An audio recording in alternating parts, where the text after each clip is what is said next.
A lot of us on here. All right, good morning, everybody. We are going to begin our presentation. And first of all, I want to thank Christine for making this all happen, technologically speaking. And I also want to thank again Kim Allard for her presentation last week. It was incredible timing, given what transpired over the past few days. And for the last 48 hours, I have lived and breathed what's been going on to try to present this in the best light possible, and also the most simplistic. We want to make this simple. We don't want this to be a real complicated thing. So we're going to be kind of breaking it down into two forms, and that you need to know. Form 701, which is the buyer's agency agreement, and Form 310. And we are fortunate to have Catherine Taylar with us this morning, my friend and legal eagle at the Mass Association of Realtors. And welcome, Catherine. How you doing? Well, thank you so much for having me, Steve. It's a pleasure to join you. I will second your sentiment about living and breathing all things settlement related since Friday morning. So it's certainly been a little bit of a drinking from a fire hose situation with all the information out there. So hopefully we can help provide some answers and a little bit of clarity where we can with what this all means for you. Sounds good. Why don't you begin and just kind of give us an update on what's been happening here? Yeah, so what I will do is I'm going to share my screen, and I'm just going to do a brief overview of the litigation landscape, what's going on, where we are, and what it means for you. And then I think maybe we'll transition to questions from there, if that works for you, Steve, rather than going into all the extra stuff I have in here. So sure. For those of you who don't know me, I'm Catherine Taylar. I'm the Director of Education and Associate Counsel with MAR. I've been here just over 6 years. So I've been through a lot in my time at MAR, and I think that this is just one more thing that we're going to have to adapt to. But it's not as scary as it seems at first glance, I think. So we will figure it out, and MAR is here to provide you the tools and resources that you need to be successful. So I really look at it as 3 different buckets of litigation that we have in front of us. We've got the seller cases, which, as we all know, the Sitzer-Burnett case. There was that jury verdict in October on Halloween of all days. And then following that verdict, we had all of these copycat cases, the Gibson and Burton cases, that all alleged with seller plaintiffs. Then we've got similar arguments, but with the buyers being the plaintiffs.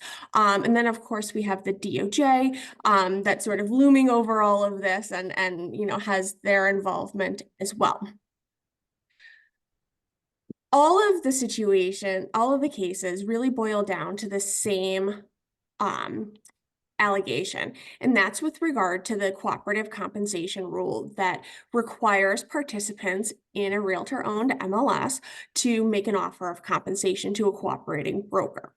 The allegation is that this is a horizontal price fixing scheme that has resulted in commission rates being consistent in the marketplace, and also that by requiring that offer of compensation, that buyer agents have been steering their clients to certain properties and away from others based on the amount of compensation that's offered.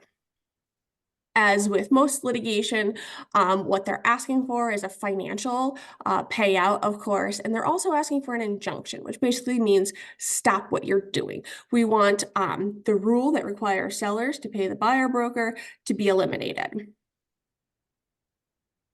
And then, of course, we have our Massachusetts connection, which we can't forget about because that is our No Select versus MLS PIN case. It's important to note that this case is a little bit outside of the realtor sphere because MLS PIN is not a realtor-owned MLS. So It's on a little bit of a different track, but essentially the arguments and allegations and requests are the same. And it's important to note that MAR and NAR are not parties to this litigation. The No Select case settled. The parties agreed to certain rule changes that would take effect, as well as a financial payout of $3 million.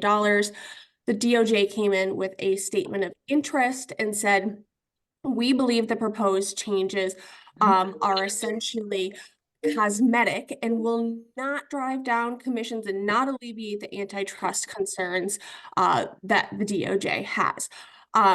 So really what the DOJ is looking for is for that entire decoupling of the commissions and the MLS, and have the buyers responsible for the buyer agent commission and the seller responsible for the seller agent commission.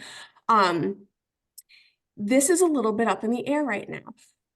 The parties, in this case, the plaintiffs, as well as MLS Penn, have until March 28th to provide a brief to the court in response to DOJ's statement.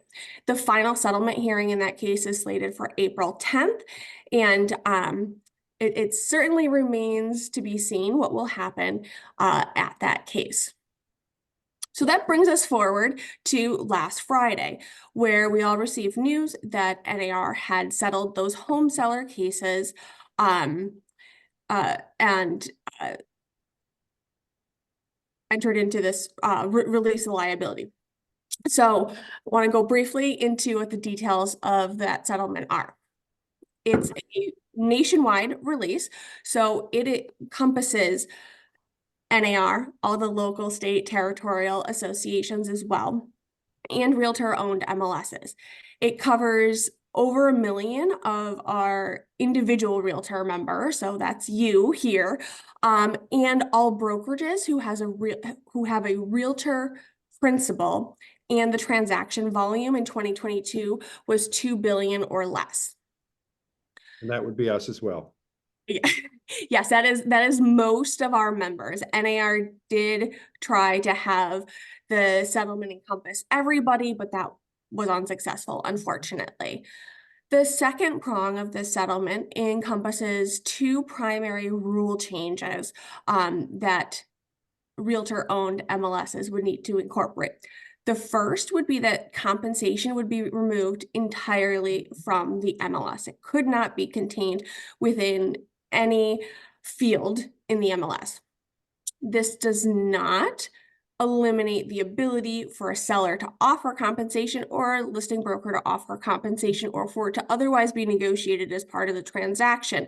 It just doesn't live in the MLS anymore. The second rule change is that MLS participants who are working with buyer clients need to have a written representation agreement with that buyer prior to viewing or touring a property. Those 2 rule changes are slated to go into effect mid-July. So we have a little bit of time before those changes do take place. And of course, the final major portion of the settlement is $418 million payment that is going to take place over approximately 4 years. NAR has stated that will not affect your dues this year, and that they intend to be good stewards of the financial resources they do have to limit the financial impact on the realtor member. It's important to remember that as a result of the settlement, NAR is not admitting that the rules that we have operated under for so long were incorrect or resulted in any sort of antitrust litigation or antitrust violation. We are steadfast in the fact that we did not engage in any wrongdoing. Yeah. However, sometimes a settlement still is in the best interest of everybody involved. And that's ultimately the conclusion that NAR came to, was that the terms of this settlement really benefit the members of our association, as well as protect continue to protect the consumer, which is very important to the association as a whole. So what does the settlement mean here in Massachusetts? That's a giant question mark as of today. I do not have the answer as far as what impact this is going to have. The judge in the no select case still has their discretion as far as how they want to handle the proposed settlement of the parties. The judge can accept it or the judge can reject it. That remains to be seen, although I would anticipate that the judge, given the DOJ's statement of interest and this settlement agreement, is unlikely to accept the terms as currently proposed. So where does that leave MLS PIN and the parties in no select? Well, they can renegotiate the terms of their settlement if they so choose to update those terms to a position that would be satisfactory to the Department of Justice and the parties. Alternatively, the settlement does provide a mechanism for non-realtor owned MLSs to opt in and join the settlement.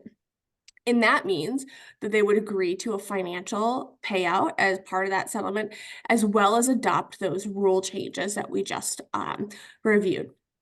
So that remains to be seen what MLS PIN is going to do. So what does it mean for you as an MAR member? Of course, there are going to be updates to our forms library. Those may be new forms, it may be revised forms, it's probably going to be a little bit of both. And then, of course, we're continuing to do education, outreach, and training to our members, to our brokerages, to make sure that everybody understands and knows how to best protect yourself as well as practice effectively under these new rules. And part of that is working with buyers with a buyer representation agreement and working on your value statement. Be able to express your value to a buyer client, explain why they should work with you, what you're going to bring, and how you're justifying that fee that you're requesting the buyer be responsible for. But I think that's where I'm going to end my presentation right now and go to the questions that you have, Steve, if that works. Sure.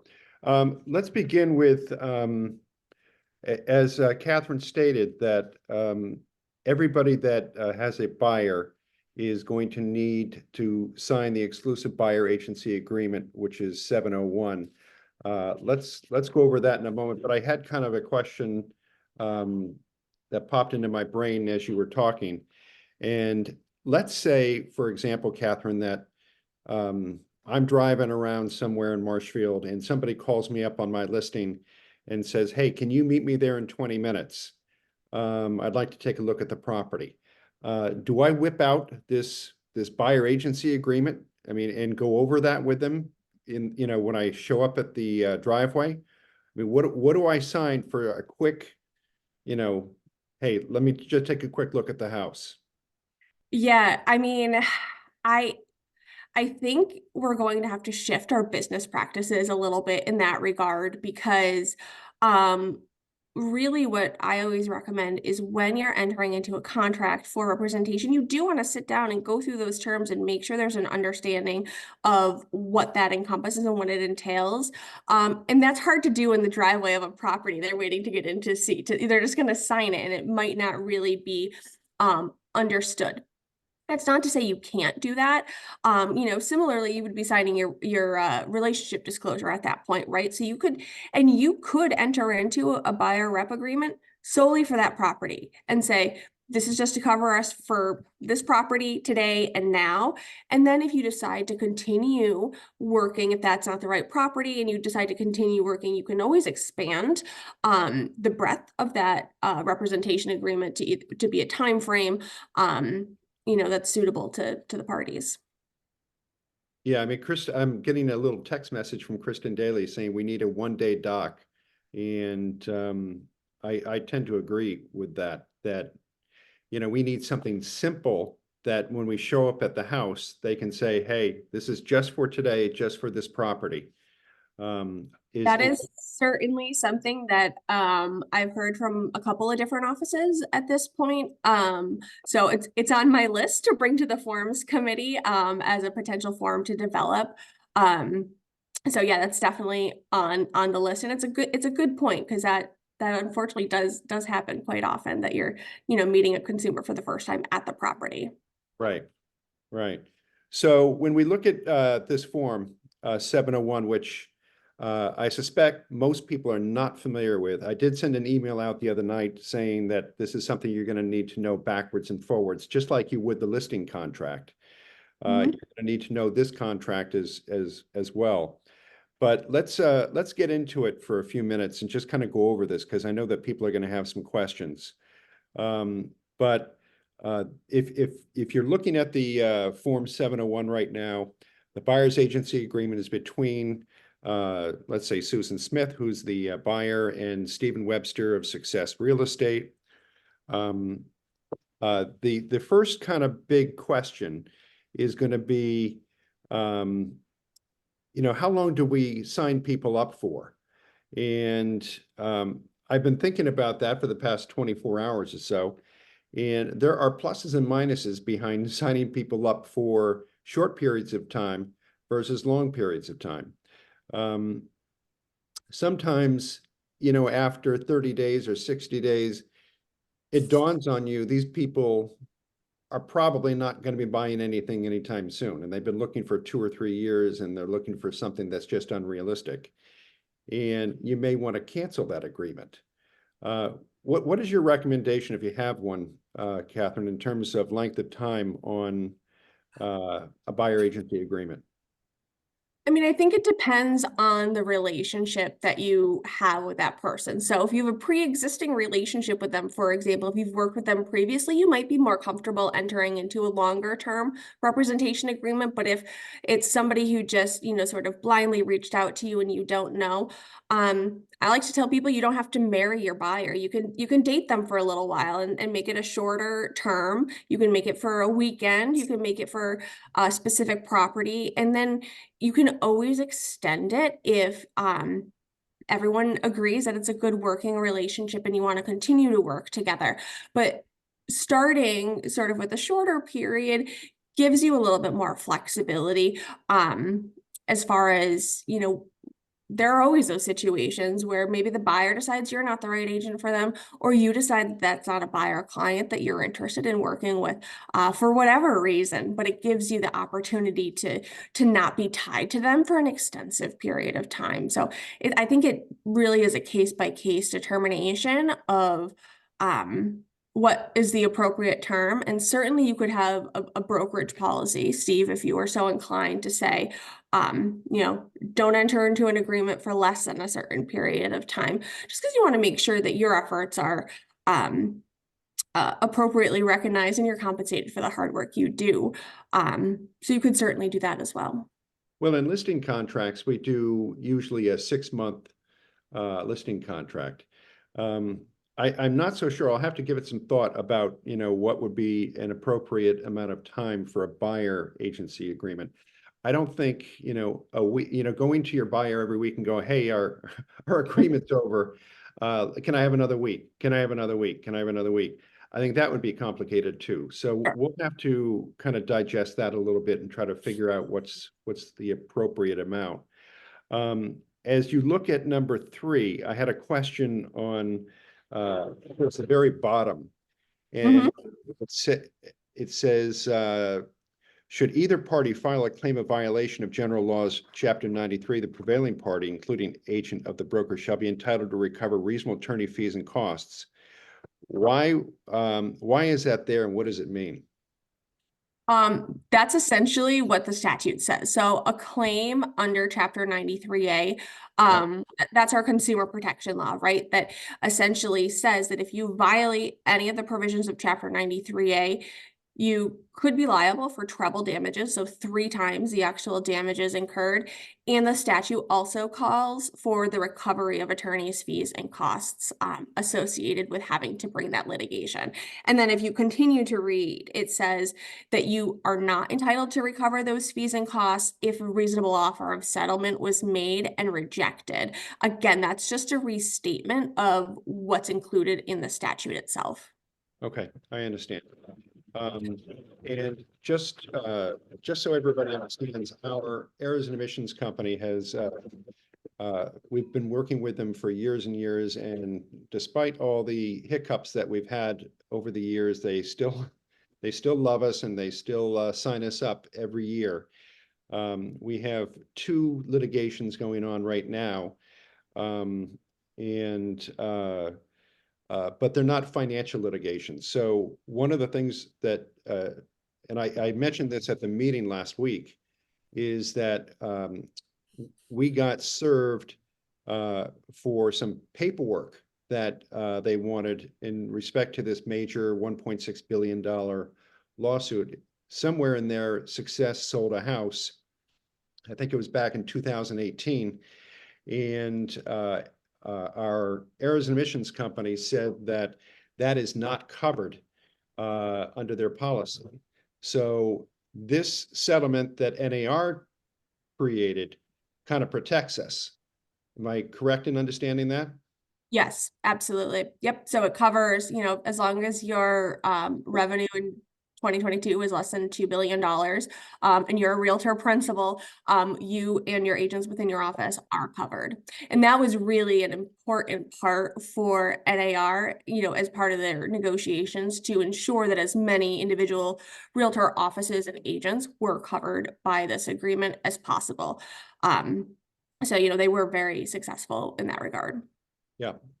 So that's good news. So for those of you that complain about the realtor dues every year, I guess this is a testament that, staying strong union-wise, if you want to call it that, is the way to go. We have 1 million members, and that really does help. So let's go to section 5, which I know people are going to go bonkers over and have a lot of different opinions about. I've been doing a lot of thinking about this. I guess I'd like to hear your take on it, Catherine. But as far as the retainer is concerned, I've talked to a number of agents over the past 24 hours. Some people are under the premise that, no way, no how am I going to ask anybody for a retainer, because I've never done that before. But these are different times now. And your relationship, when you sign this form, is well established. And I personally believe that a small retainer would be appropriate. Now, I know that I'll get some kickback from that, but, Success is not going to require a retainer. Everybody's an independent contractor, and everybody will have to make their own decision about that. But my general thought on this was that we collect a $1,500 retainer, and when they go to purchase and sales agreement, we apply that towards the deposit. What were your thoughts on that, Catherine? I mean, certainly how you choose to charge a consumer or a client, for your services is entirely up to you. It's a brokerage decision. I would caution you to be careful about speaking with other offices about what their policies are or are not with regard to this, because, that could certainly result in, some of that antitrust behavior that we're also concerned about right now. So I would just, caution that. And I would also say, this section is likely going to see some revisions as we make changes to the forms library. So this is how it stands today, but there may very well be changes to it. I'm kind of chuckling a little bit at some of the comments about success fee. No, that has nothing to do with your brokerage in particular. That's how it's been for a while in this contract. But people tend to not like the term success fee. So we may try to come up with a better term for that. But, this is really important that when you're meeting with a buyer client and entering into this contract, you want to be going through the contract and explaining it and ensuring that the buyer understands what they're entering into. And part of that is having a conversation about what your compensation is. That's why we recommend that these fields not be pre-filled, but you fill them instead as part of that conversation. because then you can explain to them what your brokerage policies are. It's clear to them that it's a conversation. It's negotiable. That doesn't mean you have to undervalue yourself or reduce your fee, but it certainly allows that to be part of that conversation. And not only then are you ensuring that they understand and appreciate the terms on a contractual level, but you're also fulfilling your obligations under the code of ethics that requires you to explain to your client, to your consumer, what your brokerage compensation policies are. So be careful to not gloss over this section, but really ensure that you're having that conversation so that they understand and that they know clearly what it is, what it isn't, and then how you're going to seek that compensation. And that's the secondary, very, very important part of this here, right? We all know many groups of buyers, first-time home buyers, for example, are unlikely to have the funds available to them to pay a broker fee, right? So that's where you come in and you can show your value and your expertise as a professional and explain to them the ways that that fee can be addressed. First, and it says right here, you are going to seek compensation, if any, offered by the listing agent. So that's when you pick up the phone and say, hey, listing agent, are you offering any compensation? Because if the field of cooperative compensation goes away in the MLS, you're not going to know. So you're going to have that conversation. If they say yes, that's great. Get it in writing so that's documented and you know what that's going to provide you. It may be more, it may be less, it may be equal to what you're seeking from your buyer. If it's insufficient, then you would go on and seek it from the transaction. And that's where we get into our new form 310, which I know Steve wanted to talk to you all about as well. But those are the steps you can take before it becomes a situation where the buyer is pulling money out of their pocket to compensate you. So as part of this conversation as well, you want to be familiar with what financing program, if any, your client is using, because FHA, VA, for example, have very strict parameters or restrictions with regard to a buyer compensating their broker as part of the transaction, or what level of concessions can be offered from the seller. So you want to make sure that you're not entering into an agreement with the seller to pay $10,000 in concessions, but their loan only allows up to $6,000. Then there's a short that they're going to have to figure out at the end. So I always tell people, if you're not familiar with these programs and what their parameters are, go out to lunch, make friends with a mortgage broker and have them give you the Cliff Notes on the different lending programs so that you can effectively represent your buyer's interests in ensuring that they're able to satisfy the terms of their representation agreement they're entering into with you. It would certainly would seem logical that before you make an offer on behalf of your buyer, that you contact their mortgage rep and make sure the offer is structured properly. So you don't look stupid after the fact and say, oh, we all agreed to this, but now we suddenly can't do this. So I would certainly recommend working hand in hand with the mortgage officer before, if the offer is an FHA or VA, right? Exactly. Okay. So in getting back to that retainer for a moment, if somebody collects a retainer, it's made out to the company and not the individual agent, correct? And Yes. that amount would go into escrow until such time that they're ready to make a deposit on another piece of property, right? Right. So it depends on how you structure that, what that retainer is going to be used for, whether it's refundable or non-refundable. Right now, the default, there is that it's non-refundable. So you need to determine as a brokerage policy whether it's going to be something that's just an upfront fee that they pay to you, and is it or isn't it credited to the ultimate fee. As you said, you could also credit it towards their deposit once they enter into P&S. There are, different ways that you can address this, but until that fee is due to you, or how it's going to be used going forward, probably your escrow account is the most appropriate account to put that in. And if somebody, I mean, I think obtaining a retainer would really solidify that relationship. And, I would feel comfortable saying to people, you know what, we're going to collect $1,500.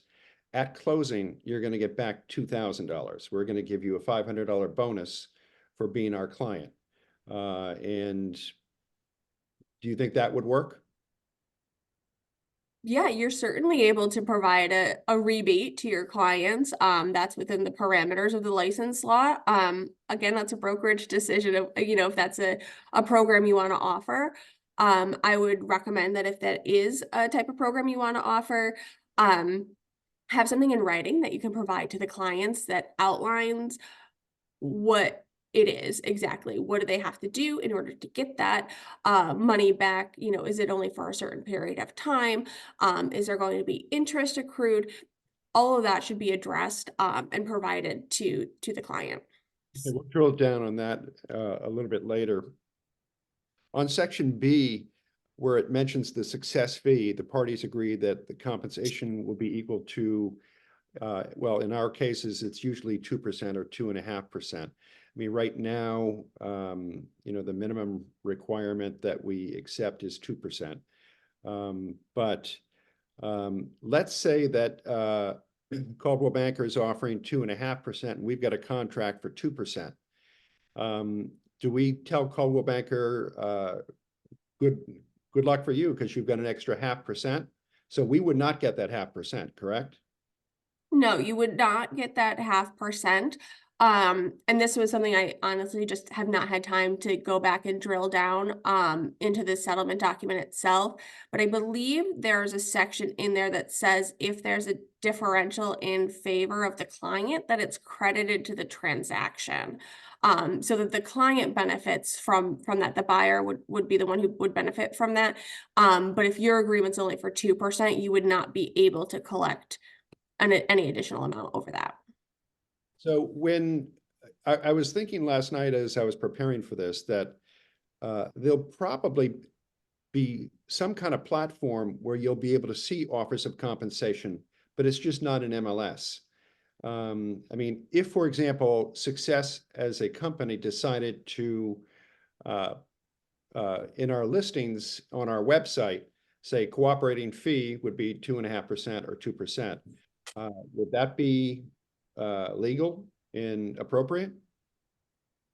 Yeah, so the way the settlement language is written is that the realtor-owned MLSs or associations can't provide that information, but there's nothing that would prevent you from sharing that information as you so chose on a platform outside of the MLS. So for example, even the MLS field for cooperative compensation is going to disappear. You can't bypass that by writing in the remarks, cooperating buyer brokers will receive X amount. That would still be a violation. But if you on your independent website says what we offer, and it may be the same for each transaction, it may not be the same for each transaction, but you could certainly include that on your information that's out there.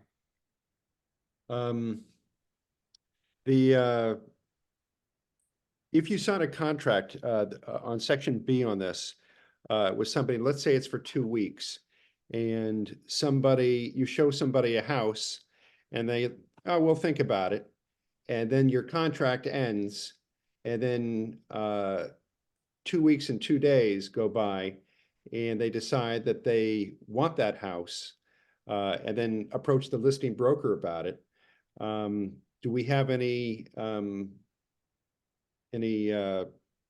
way of getting compensated? So that also is going to depend on how you complete this contract, right? So if you have that, you know, there's that protection period here, that you can put whatever period of time, you want in there that would protect your interest in that type of situation from happening. But I would say with the shorter term agreements, that is potentially a higher risk of that happening with a buyer. So I mean, if it's outside that protection period, Yep. unlikely, because really the whole structure around procuring cause and being entitled to compensation from the listing broker as a result of being the procuring cause in the transaction, really that is no longer going to exist under the new rules because of how compensation is going to be required to be addressed going forward. Okay, Marnie had a question. She asked that if, when you're filling out the success fee, could you put something in there that says up to 2.5%, as opposed to, 2% or 2.5%? Um, So that if you put up to 2.5% and you find out that Coldwell Banker is offering 2.5%, then you would get 5%, and you wouldn't shortchange yourself that 0.5%. I think the issue that you may encounter with doing that is if Coldwell Banker is offering 1%, you say I'm going to make up to 2.5%. There's nothing there that says if you're only offered 1%, that's all you're going to accept. What if they're offering $1? So I think really you want to avoid any type of ambiguity and put a specific dollar amount in there. So if 2.5% is, sort of what, you aspire to, I would put that straight in there. And then if you encounter a situation where, it's less and that's what the offer is less and you're unable to otherwise satisfy that through the transaction itself, and the buyer doesn't have the ability to pay that, you could always renegotiate that with your buyer. You could say, all right, I'm not going to seek that difference from you at this point, but it gives you the opportunity to make up to that amount rather than sort of pigeonholing yourself into a smaller, lesser amount, if that's what's offered. So I probably wouldn't put the any type of conditional up to, not to exceed. I would avoid anything. I would just put a number there. Yep. So if I'm about to show a piece of property and I call up the listing broker and I say, hey, is there an offer of compensation? And they say, yes, there's 2.5%. So I would not really need to do too much on that, right? But I would need some confirmation that we had that discussion, because Yes. so what would I do to get that kind of that kind of confirmation? Would I say, send me a text message telling me what the compensation is on this particular property? Would that Yeah, suffice? or an email. I suspect one of the new forms we will probably develop for our library is something that brokers can use to memorialize that conversation. Not with a ton of detail, but just, sort of a form that you can say, all right, fill in the blank of what you're offering. Both of you sign it, that's your agreement, and then that's enforceable. You've got that written documentation. Okay. Let me see. It also says in section C that any all fee disputes, claims, or controversies will be submitted to a binding arbitration. How is a consumer going to be bound by this document? Why wouldn't we go to small claims court or something to that effect? So they're bound to it because they signed it. It's a contract, and the contract says that the method of resolution is arbitration. Um, But I mean, if even if we won, if they said, I'm still not paying you, I mean, with a court, you have. yes. Well, if you have a ruling from a binding arbitration, and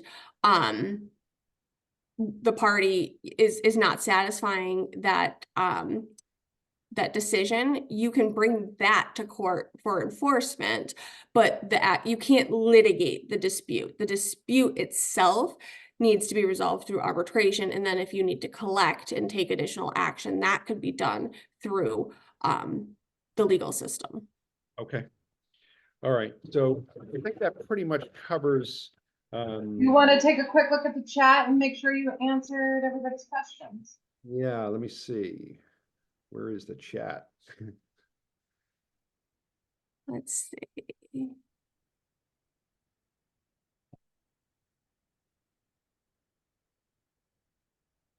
One good question, I'm not sure if it was already answered, does it only affect realtors? Or is it all agents? Right. So this agreement as it's drafted covers realtor members, realtor brokerages, realtor owned MLSs, associations, on all levels. There is a mechanism included in the settlement agreement that allows non-realtor brokerages and non-realtor MLSs to opt into the settlement. It is entirely within their discretion if they want to do that, but there is a relatively straightforward mechanism for them to do so. Okay, I'm reading a couple of the chat questions. Chris Ryan had mentioned that was this mass form edited? Does this mean Success Real Estate? Catherine mentioned that it does not. I thought I had the same kind of question. The success fee is a generic term. What about for sale by owners, Catherine? I mean, if we see a for sale by owner, we'll have already signed a buyer agency agreement with our buyer, and then we would, when we propose the offer, we would bring some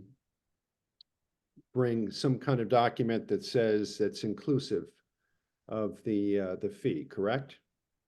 Right. So I actually think for sale by owner properties are probably the least affected by this because in most of those situations, you're already having to figure out a way to address the issue of compensation for a buyer representative in the transaction. So that can be sometimes the sellers offer it directly, sometimes it can be included as a term of the offer, either so, that's sort of where that Form 310 would come in be particularly helpful to make it a term of the buyer's offer to have that compensation included as part of part of the contract. Okay. I'm looking at another question from Marianne Dempsey. This was kind of a good one. If a buyer rejects to sign the one-day buyer contract, are we supposed to say, oh, well, I'm not going to show you the property? That could happen. I mean, we could show up at somebody's house, say, I need you to sign this document. And they could say, I'm not signing anything with you. Mm-hmm. What do we do now? Do we say, well, then you're not going to look at the house? I mean, unfortunately, that's what my interpretation of how that rule change is written is that prior to viewing a property, you're required to have a representation agreement with that buyer. If the buyer will not sign a representation agreement, you are potentially exposing yourself to some form of liability if you proceed with showing the buyer that property. The buyer still has the opportunity to go directly to the listing agent and say, can I set up a showing? I don't have an agent. And that listing agent can still work with them as a consumer in that situation. One of the biggest questions we've gotten is relative to the enforcement mechanism for that component of the settlement. And that remains a big question mark. I don't know how that is going to be enforced, that MLS participants have that written agreement with buyers they're working with. So that remains to be seen, but theoretically, there could be some sort of penalty imposed on an agent who does not have that, is a participant of the MLS, and proceeds to show a buyer a property without an agreement. Okay. And theoretically,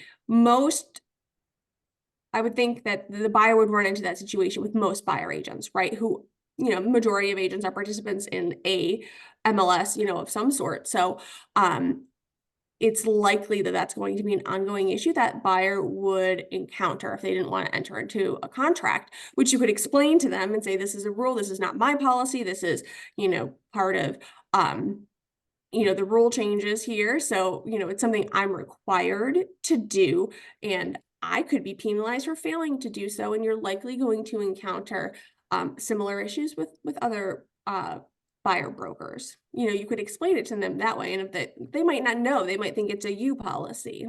Right.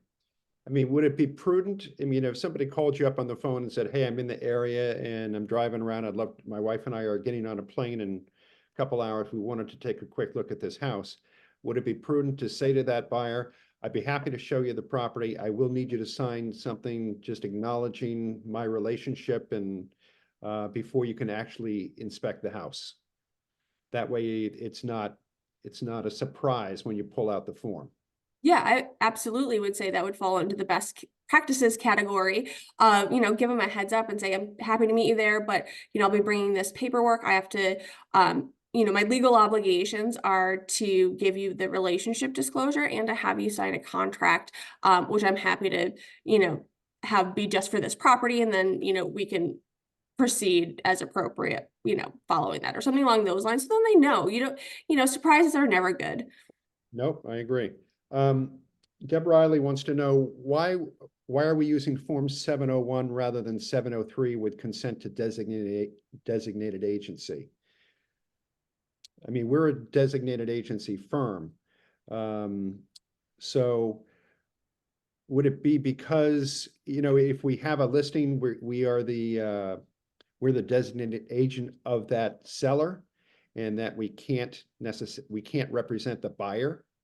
Would that be the reason? Well, so you could certainly use 703 as well. 701 is sort of like the base level representation agreement. So we also have the one that has consent to designated agency, one with consent to dual agency, and one with consent to both designated and dual agency. What you use is up to you. However, if you enter into a designated transaction where one agent within your office is representing the seller and one agent within your office is representing the buyer, you do need to ensure that you have that consent from both the buyer and the seller, and that they're provided notice when that occurs. Including it in the representation agreement for both buyer and seller kind of streamlines that process. It's one less separate form you have to sign, but certainly you could do it separately. Okay. When we were looking at, before everybody kind of joined in here, Catherine and I were talking about Form 310. And there was a section in there that says this addendum is independent of and in addition to any offer of compensation made by the listing broker to the cooperating broker. The thing that confuses me about that line is in addition to. So I mean, if somebody's already offering us 2.5%, do we still have to fill out this form? If your agreement with your buyer says they are compensating you at 2.5%, then I would say this form is not needed. This form really is an effective tool for when there's a differential between what's being offered by the seller or by the listing agent and what your contract calls for. You can use this to make up the difference of that amount. It's not a mandatory form. It's another tool in the toolbox to help you help your buyers satisfy all of their legal obligations. So this could be used in conjunction with another offer of compensation, or if there's no offer of compensation, you could use this to address the entirety of your fee. Yeah.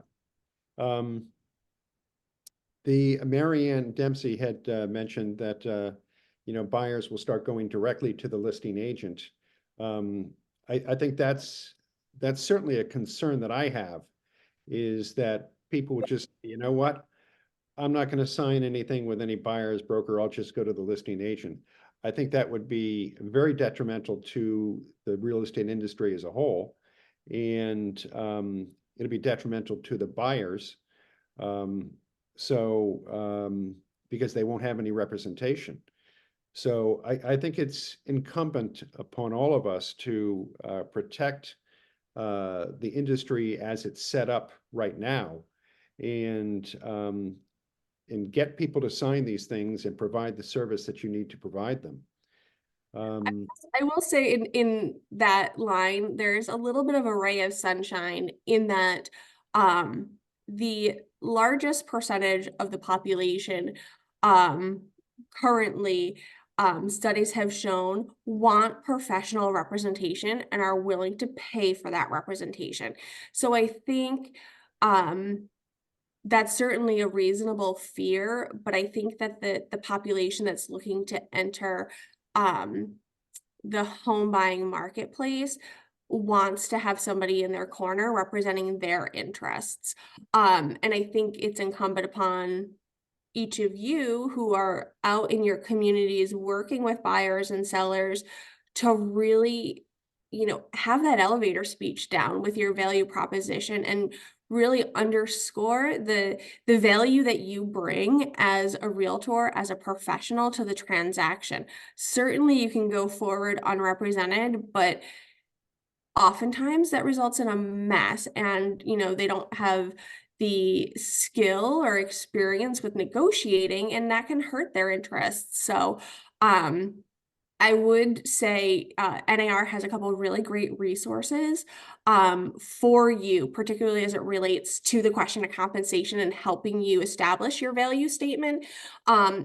My two favorite documents, the first one is 179 ways, and that is exactly what it sounds like. It lists 179 things that you, the realtor, do throughout a transaction to get it from first introduction to the client to across the finish line.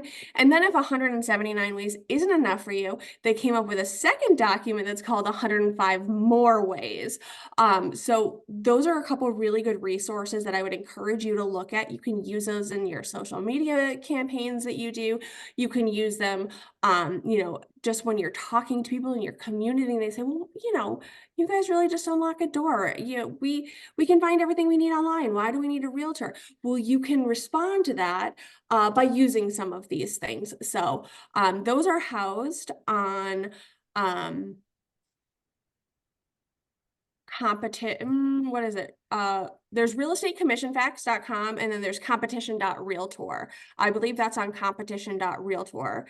And then there's a new resource available to you that is called facts.realtor.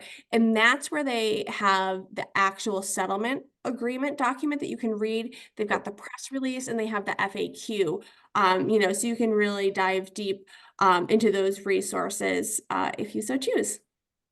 So we've got, oops, sorry about that. We've got 8 minutes left. If we have a client right now that's a listing client, and we've agreed to a 5% commission, and they call us after reading all the reports that are circulating all over the news right now and say, hey, I don't want to offer compensation. What is, first of all, they have a contractual obligation to us, offer compensation. So unless they say, well, cancel my agreement, I'm going to go with somebody else. Any suggestions in that department?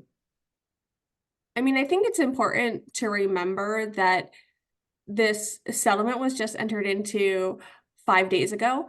It is still subject to court approval and implementation. These rule changes have not yet gone into effect. So operating under your existing contracts is appropriate, and you can choose to mutually modify the terms of that agreement if you so choose, but there's nothing that would require you to do so at this time. And I think I think brokers are getting those phone calls from clients, seeing this news, and that's where educating yourselves about the settlement and what it means and when it happens, and will help the consumer understand. And there's a lot of hype in the media right now surrounding this. It's a little bit of the sky is falling, but it's really not that dramatic of a shift if you look at the big picture. But that needs to be conveyed to the consumer, to your clients, And I think it's really effective coming from you, the professional that they know and they trust, and your kids go to school together and you see them at the grocery store. They're going to listen to what you have to say and what it means. It might mean a little bit more to them if they, rather than, seeing some splashy headline over it. So I think that could really make a difference, in sort of, quelling these knee-jerk reactions that we're all seeing and hearing about. So Debbie Glenn had asked, can you put the offer of compensation in social media like Instagram, Facebook? Social media has been massively huge in terms of reaching potential buyers and sellers. Is that something that would be appropriate and that you can do legally? Right, because it's not an MLS, it's not a realtor-owned entity. I think you could certainly do that. I, again, would caution you with any public facing things. If you put your compensation out, people may be inclined to engage in comments and discussion on that post relative to the amount of compensation being offered or not offered. And that could create an environment for an antitrust violation. So you do want to be careful with those types of social media. That if we had, 20 or 30 listings and we offered, we promoted what the compensation is, one client would say, I paid 2.5%, and this other success listing got 2%. So why did I get charged more?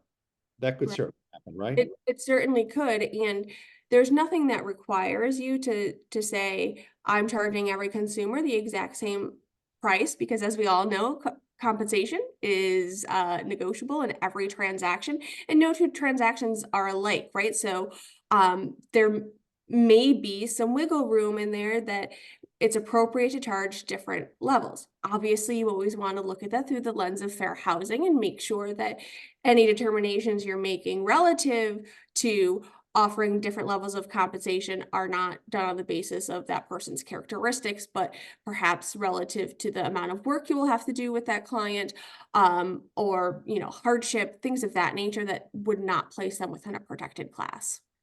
Right. Right. So we're going to kind of wrap this up right now, but I just wanted to tell everybody that thank you for all your questions. I know we didn't get to all of them. There were quite a lot. I see them coming in fast and furious, so. I know. And you know what? I mean, gang, this is what we're going to have to do here. This is going to be a slow evolution in terms of I'm sorry, I should have turned that off. In terms of how we roll this thing out, and everyone's going to have a lot of questions. We're going to be uploading and providing documents that you can provide your seller and your buyer, which will hopefully we have a 1 page for the seller and 1 page for the buyer. And we want to make it as simplistic and easy to understand as possible. And we're going to be doing more and more of these trainings over the next few months. And obviously, when July rolls around, that's when everything is going to really become real. And there's probably going to be a lot of things that happen that we're not even aware of right now in terms of how the market evolves with this process. There could be new companies that pop up that offer, 1% to represent the buyer and $50 a showing or something to that effect. There could be a variation of a million different things that could happen. So we just have to kind of play this thing out, see how things are going, and just realize that this is not the end of the training. This is the beginning of the training. And I want to thank Catherine for joining us for this hour. And we will be doing another training next week, probably on Wednesday, something similar to this. So watch your email for that. And I thank everybody for joining us this morning. And again, like I said, I know that a lot of your questions were not answered, but it's virtually impossible to answer everybody's question in 1 hour. So I thank you. And thank you again, Catherine. Thank you, Christine, for putting together the Zoom. And thank you for everybody for joining us this morning. And we will be talking to you very shortly. Thank you. I will post an edited recording when it's available. Okay. Thank you, Thank everybody. you for having me. And if anyone has any questions that weren't answered, feel free to reach out to the legal hotline, or Steve, you know how to get in contact with me. Happy to address those and answer them as best as we can. Okay. All right. Thank you, everybody.